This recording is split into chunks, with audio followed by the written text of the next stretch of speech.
Welcome to FFC Top 3, a show where we, your FFC hosts, count things down from 3 to number 1. Thank you for joining us this week. If you have a suggestion for a topic for Top 3, be sure to drop us a note in any of the places, all of the places. You know where to find us in our Discord, or even email us at focusfirechat@gmail.com. This week, we're going to discuss our top 3. Ready for it? Pet peeves, essentially. It's the things that we cannot stand that other people do. And I'm a little leery about starting this one because it's starting off on a salty note, but we're going to do it. And I think Blue's up first this week. Yeah, I think that's right. All right, so number 3 for me is, so this is a weird one. I guess the easiest way to say it is incompetence, but to kind of dive into it a little bit, it's more about like willingly not trying to figure out what you don't know. I have to deal with a lot of that at work, and it's really aggravating when you don't know something, but you have an individual who has no desire to actually learn. So I label it as incompetence, but it's also kind of borderline laziness, I think. And I don't know, like the willful ignorance. Yeah. I guess that would be the easier way to say it. But like my actual job is all about asking questions and trying to, break things in order to fix and make them better.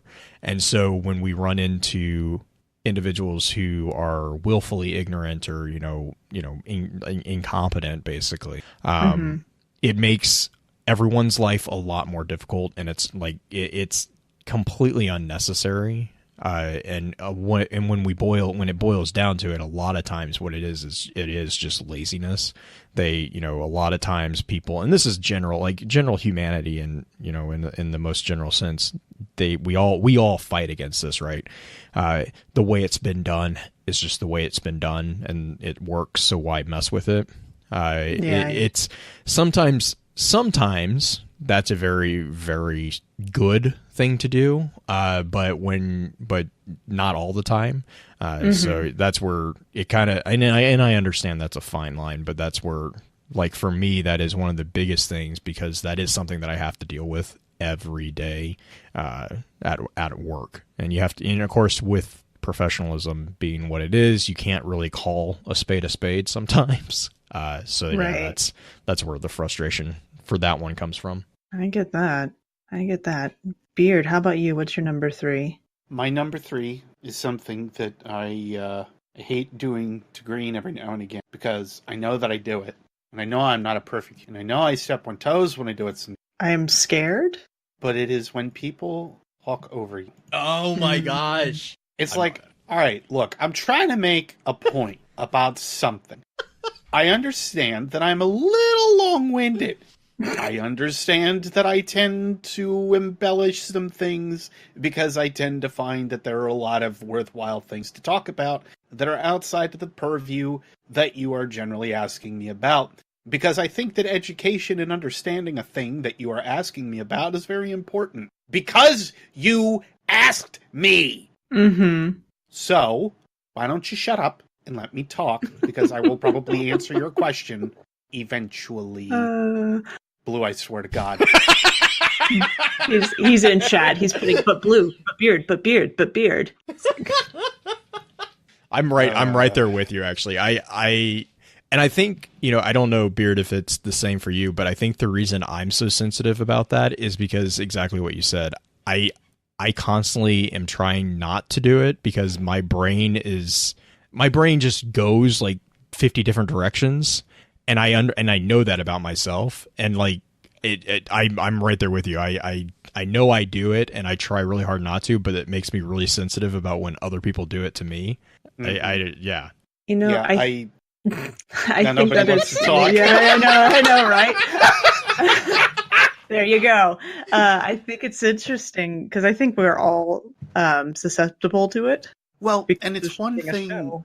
It's one thing too in like this setting where it's hard, where we don't get to see each other too. Right. Like I have a little bit more leeway with something like that, and I understand that it's very difficult. But when I can physically see you, and you can see I'm about to open my mouth, and you jump in and do that, and I'm like, what in the world are you? Oh, just it aggravates me so much. Because now, granted, working in retail is another piece of it too, which, you know, I've had to do that for several years. The general instance and idea that I have to basically tell people what it is they need to understand to know about either a product or otherwise, and I'm like, I do this for a general living. Like, I think I understand this very well.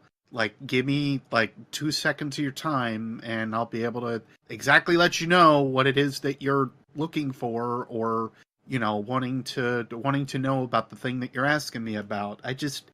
It blows my mind that if you give somebody, like, a couple minutes of your time, you're probably going to know more about what's going on. I could kind of tie that back into some conversations I've had with people on either Destiny lore or something otherwise. But at that point, I am an old cynical man. I get that, but for Christ's sake, just give me a minute and you'll understand why I'm an old cynical man. I mean, you work in retail. That's why, right? Like, that's Black Flag puts it perfectly. Retail makes you hate people. 14th understanding, 7th book of sorrow. That's funny. That is beautiful. I like that one, and I am keeping it. I will put that on my epitaph on my tombstone. He's gonna have a Dredgen title next to him. My number 3 is people who chew with their mouth open. I'm like, fair enough. Why? Yeah. It's like you can stop that, please. Just shut your mouth. It's not hard. I understand if you can't breathe because your nose is stuffed up, that it makes it a little difficult, but shut your mouth like a cow. Exactly, Rexy. Yeah, I'm gonna say between, and it very much depends on like what it is that you're. Gum is the worst. Some things can be worse than others. Yeah, gum is the worst because it makes the most obnoxious noise. Oh God, yeah. But friggin' Valley Girl that's just sitting there going, oh. Yep. Oh. Anyway. Yep. My number 3 is pretty simple, and I'm sure a lot of people have that kind of pet peeve. Blue, what's your number 2? Small talk. Yeah, I could see that with you. Yeah, I could see that with him. I don't know. Like it's like, so it's really weird because I interact with everyone here. Like with Focus Fire, I interact predominantly audio. Like I chat, you know, via the podcast and stuff like that. So the only way to communicate things via this medium is to talk. However, in reality, it feels weird saying that, but like in my professional day and all that, I'm much more introverted. I'm much more like I usually have the personality of like I go in, I do my job, and I go home. Like I don't really require personal connections at the office. I actually don't really, short of like a couple, maybe very small handful of people, I have no interest in it. And that's just I'm a severe introvert as far as that goes. Like that's my personality. That's always been my personality. So yeah, like we have a number of women, and I don't usually make that stereotype, but it is predominantly in my situation, it is mostly women who are just like, so how was your week and how's your little one and blah, blah, blah. And I'm like, I don't even know your name. I don't remember your name. Please don't talk to me. But you can't say that. So I have to, yeah. So, but it's like, that is for me, that is like the nails on the chalkboard for me is just like being and they'll corner you. Like they're like aggressive small talkers. And I'm like, and I just want to stab them. I want to punch them in the throat. And it's just like, can I go do my job? I just see you getting cornered and like by the Oh, water it's so or bad. something. It's not, and you joke about it, but it has literally happened. Like, it is so bad. I get stuck in the kitchen because I have where I have my desk set up is there's like 3 of us that we all have the same personality. It's called the corner of sarcasm, and like people don't come into our corner because they don't like it. Like we are aggressively sarcastic about things. And so, but we've also set up a coffee station for our corner. But every now and then we have to make supply runs to the kitchen to get water and get other things that we have run out of. And without fail, whoever makes the supply run gets cornered. Like, it's ridiculous. It's like drawing straws. Yeah, we are drawing straws every morning, being like, all right, who's on water duty, because this is gonna get. When I worked in an office setting, that's how I felt a lot of the times. When I worked as a teacher, luckily my classroom was way away from everybody else's because nobody wants to be next to a music room because it's loud. But that was so nice. I didn't have to see people except for at lunch.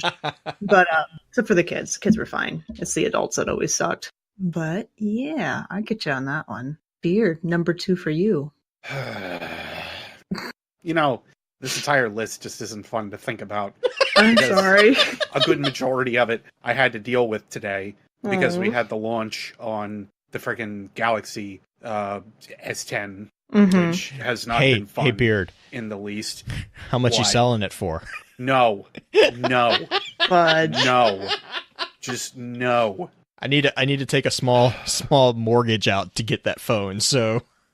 Yeah, you need a small mortgage for the freaking foldable phone. Have you freaking seen that? Yeah. Is it?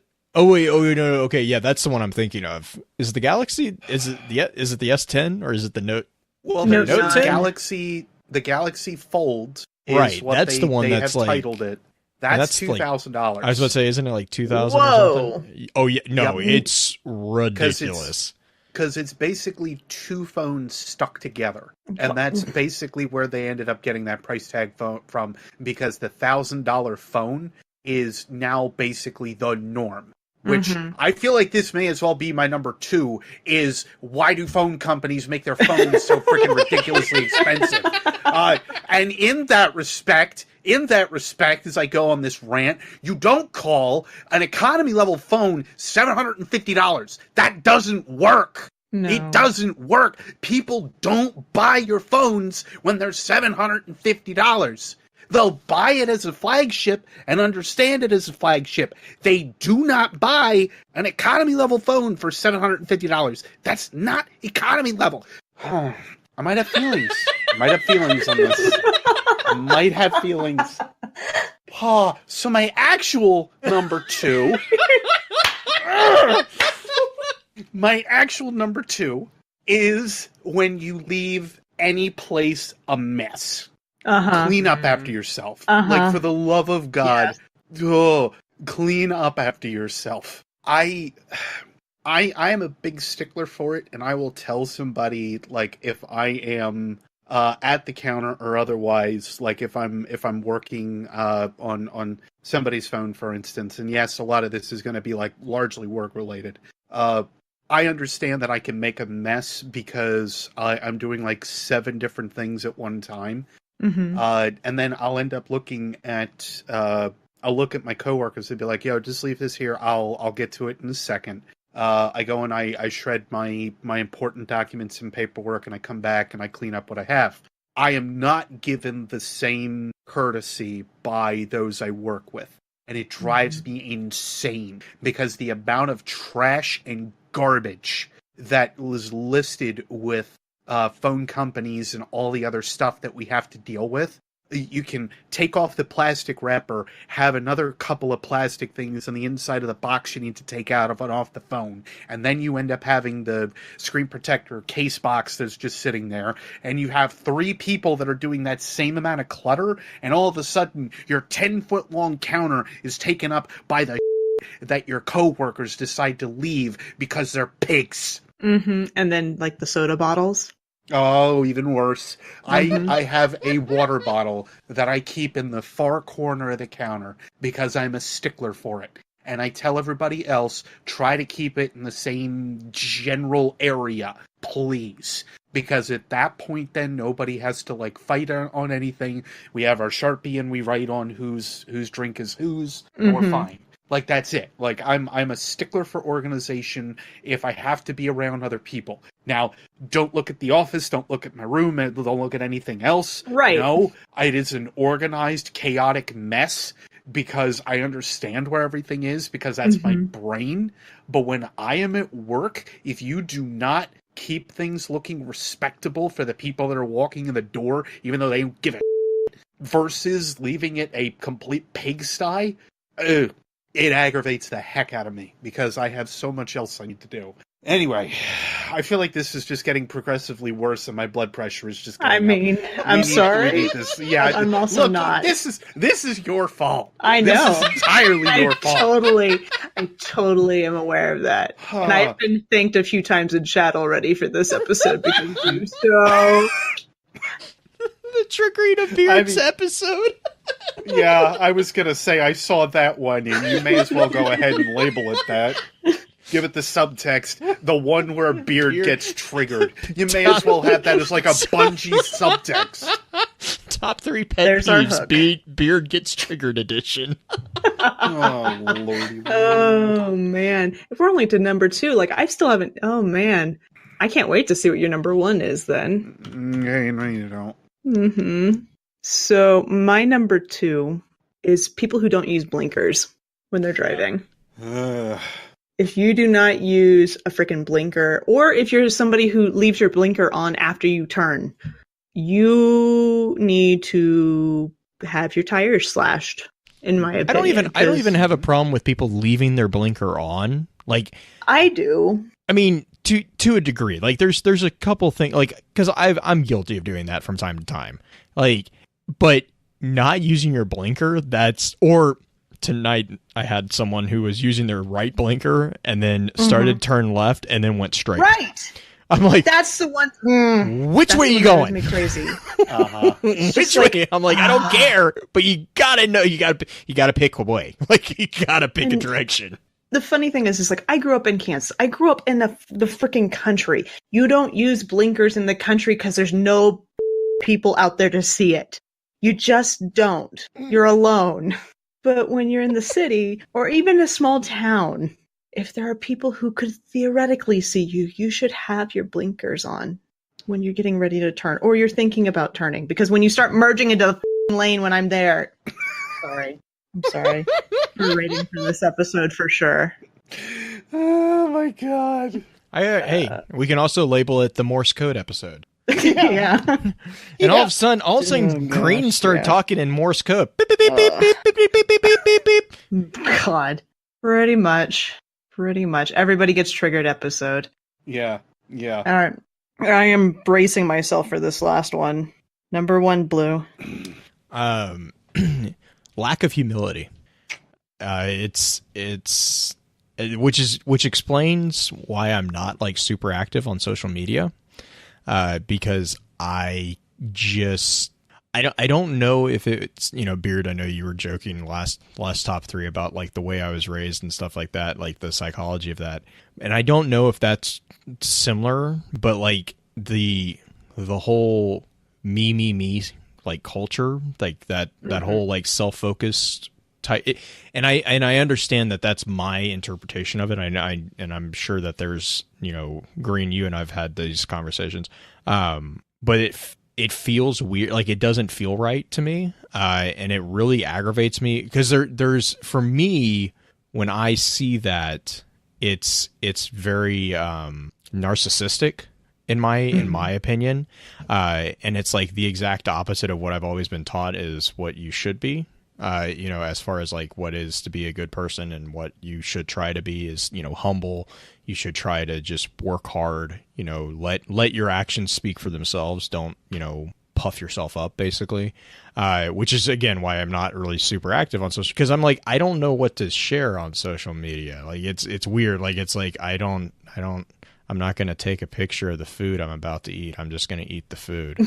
Like by the time it even crosses my mind to do something, it's like I've already taken care of it. Like I just that's the way I operate in my world.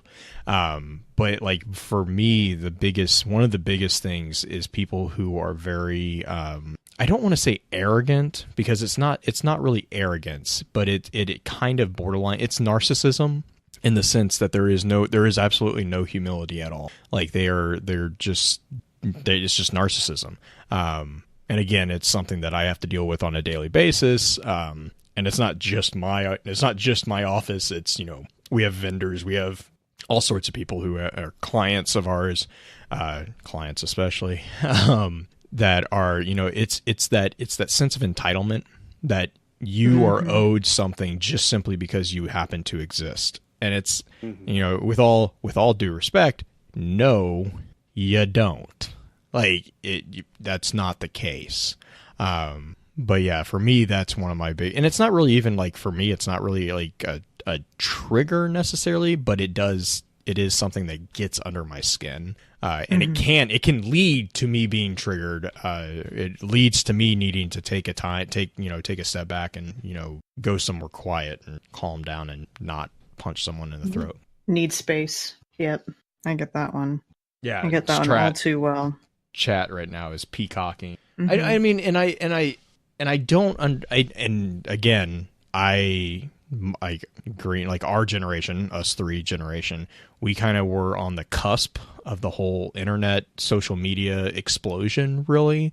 And so, I mean, like I vividly remember when internet wasn't a constant. Like I remember that. And so I have a different paradigm in which I interact with social media. Then, like my son, my 5-year-old, he's already fluent in YouTube. Like, I mean, he knows ins and outs of like the kids YouTube app that we have. He knows exactly what channels are going, what's going on with what channel creator. I mean, he's 5 and he's already picked up on this stuff. Like, I mean, it's crazy to me that this is, but so the world, I definitely understand there's a different paradigm within that. I don't know necessarily if it's a better I don't know. I just know that for me, it's like, I don't really get, I don't know. I don't understand that particular piece. Oh, I get you. I really do. That's actually very similar to my number one that we're going to get to here in a bit. Beard. Ironically, it's basically the exact same thing, which is why I've been quiet. And I've been trying to like rethink on like another number one if I can. I can't. Right. I mean, it encompasses everything, though. Quite frankly, like if you end up thinking so highly of yourself that you do no wrong and your don't stink, then it's a problem. Like that's where you have to effectively step back and say, I'm a human being that bleeds the same way as this other person that is here, and I'm sitting here screaming about them about something that I'm gonna not care about tomorrow morning. Oh no, I didn't get this phone because this happened, and it's entirely the guy behind the counter's fault, which is one of my favorites. The biggest thing though, like that, as some probably already know, like I've encountered this as well on social media fairly recently in the last several months as well. And I've needed to start just to push a lot of it out. And I'm not saying that, again, I am a perfect human being by any rights. None of us are. But when our general ideas cannot either connect or you're not going to hear me out in any right, then I have no reason to keep you around. In a lot of like full disclosure ideas here, I have no reason to keep you in my life if all you are going to do is complain about the ideas and thoughts that I have, or effectively not give them the time of day and only call back to one extra piece that I might go back to commonly. I don't know. I might not be expressing myself proper. I think I'm understanding you really well, so I'm hoping others are as well. Yeah, it's just I think we get so caught up in as many will, especially call like imposter syndrome and whatnot, to that goes into it a completely different kind of debate as well. But like social media in general, stepping away from it for just about a full month made a really big difference, impact in like how I kind of view what's going on the internet, like my digital footprint, if you will, of like what really matters or what really mattered to and the fact that like I started seeing that all the toxic stuff that was there was generally related towards narcissistic behavior or towards people that felt that they could do no wrong, etc. And I'm just like, you know what? I don't need that in my life whatsoever, because they're not open to thinking in any right outside of the bias that they have. And that word, I think, has cropped up in my head so much more often with like keeping my directness and like where it is that I wanted to go for my recouping of my mental energies, my creative energies and whatnot as well. It's tiring. It's sickening. And the fact that there are so many that end up pushing that narrative on others, like look at me, believe me, or look at me and understand me and only me. That's not how logic works. That's not how philosophy works. That's not how a court of law works. And it's sickening. Right. If you act like that in any way where you cannot think about the other person's perspective at all and prove it logically with simple ideas, your general standpoint is minced. It has no layer to stand. I know I'm kind of getting a little off topic in this regard, but that narcissistic behavior, the general I don't want to listen to anybody else because I'm right, really just gets on my absolute last nerve. Especially, I think, when all is said and done, like I think here with this community, with mine, I generally foster the ideas that I would like to expand more on rational thought or just general thinking. Like it shouldn't just be like, oh yeah, that was changed because it's just like this. Instead of saying, well, there's 5 other pieces that actually kind of prove this wrong, instead of just calling it a thing. And suddenly that idea behind it is just like, nah, it's totally this. Even though you have 5 other things that could end up proving that wrong by a state of perspective or something else. I know I'm being somewhat vague, but like I've already touched on this as I can. No, I get that. It's just, I know I'm on a rant session. It is a sickening piece of social media, and it's an anxious piece of social media. And I think if many were to end up cutting it out of their lives as like a higher point or otherwise, I think it would end up helping a lot of people, like just mentally and physically, and like circadian rhythm and the whole nine, be able to sleep better, be able to think better, be able to think more openly, and stop the herd mentality. Just like where we started with this with Blue's comment ended up leading me down this entire tangent, because it really does fall into that same exact thing. And again, why I think it is one of the most disgusting pieces of human life that we have, is not being open-minded. I agree with that wholeheartedly. I mean, like I was saying, it's kind of my number one as well. Yeah. It's the whole, and this happened to me actually earlier today, just a few hours ago when I was playing some private Gambit matches. Somebody who was on my team, who I've never played with before, essentially asserted what I should do without like taking any consideration of what my game style may be or anything like that. He just flat out told me, hey, you're going to do this. I'm going to do this. You don't do that right now. You do this later, kind of thing. And it's like, oh, okay, that's all right. Whatever. You do you, mister. But it's the assertion of my mentality, my knowledge, my experience is far superior to yours. And so I'm going to tell you how it is. And I can tell you that so many people I know have experienced this in one shape or form. And you don't have to, it's not a woman thing. It's not a man thing. It is a people thing. There are people on either side of the gender that will do this. And my brother is actually the one who gets under my skin the worst, because he, in his mind, is never wrong. And at one point in time, I was driving him down to Oklahoma to my grandpa's house. I was giving him a ride to my grandpa's house, and he told me in the car that my job as a teacher was not viable, that it wasn't important, and that farmers were far superior. And I'm like, excuse me? I about kicked him out of the car and made him walk the rest of the way, but I was a good big sister and took him the rest of the way, and then never offered to give him another ride again because he's a jerk face. He's also the same kid who earlier last week on Sunday told me, I hadn't spoken to him in 2 years, mind you, not because I didn't try, but because he never responded, but decided that he wanted to come up to Colorado and spend a few days with Julie and I, which is fine. It's great. I said that would be great. That would be wonderful. Just so you know, we're closing on our house on Thursday, so things might get a little wonky and I won't be able to necessarily like cater you around.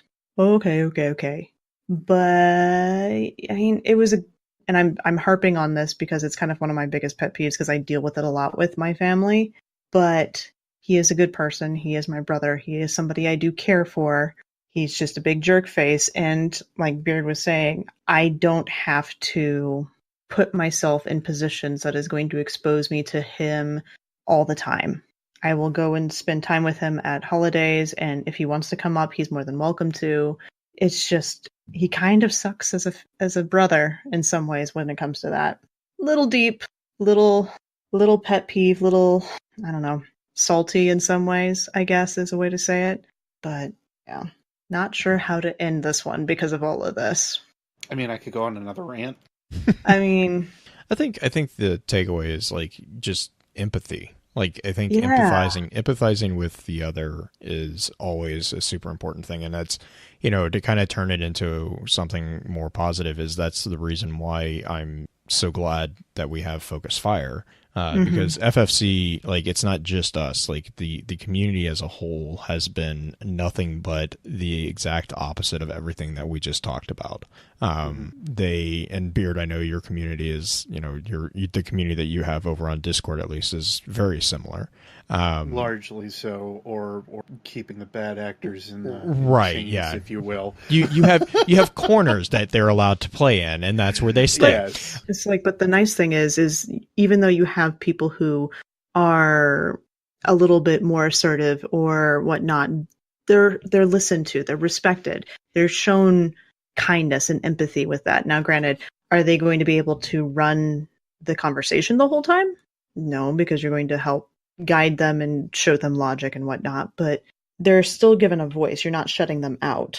Right. And I think that's the thing is right. Like, I think the important takeaway here is that, empathy is very important, and the ability to see things from not just another single person, but multiple points of view is something that even those of us or those who have practiced it and are very good at it still need assistance and still need to practice developing, because it's never going to stop needing to be present. And it's never it's not a skill that you can say, I've mastered that and I don't need to work on it anymore, because there's always going to be a new perspective introduced into the paradigm. And I think, and that's not just applicable to video game, lore, that's applicable to everything. Like that's right. Very, very much a very important life skill that I think people, it's a very difficult life skill to teach. And I think because of that, I think it's kind of fallen on the wayside.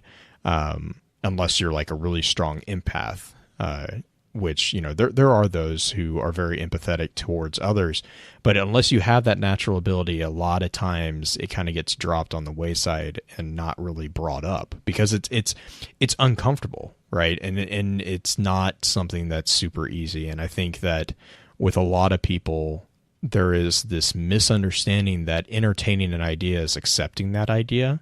And I go back to, and Beard, you and I have talked about this quite a bit. I go back to a really old quote from Aristotle where it's the mark of an educated mind is the ability to entertain an idea without having to accept it. You can 100% you can entertain an idea. That's how you debate. That is how you have a conversation with someone from a different culture, a different, a different world, really, is you talk to them and you understand where they're coming from. That doesn't mean that you have to agree with where they're coming from. Everyone has the right to be wrong. But the thing is that right to be wrong does not translate into your right to correct them. They have, now you can show them what you think, but then the thing is that you have to remember is that in the same vein that they have the right to be wrong, you also have the right to be wrong. So, it's a two-way street. And I think that particular piece is, I think really where we're coming from what I'm hearing at least, is that's the biggest part for this number one pet peeve of ours. And I think that for a large percentage of, the Destiny community, especially the Focus Fire community, especially Beard's community, Mylan's community has been that way too. From what I've seen from these different lore communities, there is a very large number of people who are very good at that. And that is very rare. And that's something to be very proud of. But that's also something that you continuously need to practice and improve on. And I think that I'm not trying to harp on people, but I think that, we are doing a very good job. And I think we shouldn't rest on our laurels. We keep doing a good job is all I'm saying. But keep humble. Don't think that you're going to know everything, because somebody will likely know something more than you. And don't be a jerk. My old boss used to always tell, stay humble, hustle hard. That was my coach that would say that to me. It totally. means plenty of different things as you get older. That's for darn sure. Okay, so I'm going to pick a topic that's not so heavy for next week. Please have mercy on my voice. This one is from Parker Schilling. It is top 3 midnight snacks. Oh, that is it. Yeah, it will be very interesting because... But does it have to be snacks that you can only enjoy at midnight? That's what I'm having problems with, because I don't eat at night. So I've been avoiding this one, but it's a nice, simple one for everybody. I will figure something out for myself, because it may just be drinks that I have at midnight, because I don't eat late at night, but we'll make it work. Oh my goodness. We're going to go something nice and light. Thank you guys for joining us for top 3 as always. And gosh, I'm just struggling to get out of this one. It's just all the heavy topic. Anyway, I hope you guys enjoyed it. It was something totally different for us to be able to talk about, something a little bit more personal in a lot of respects. And we hope that you join us next week. And remember, everybody likes a list.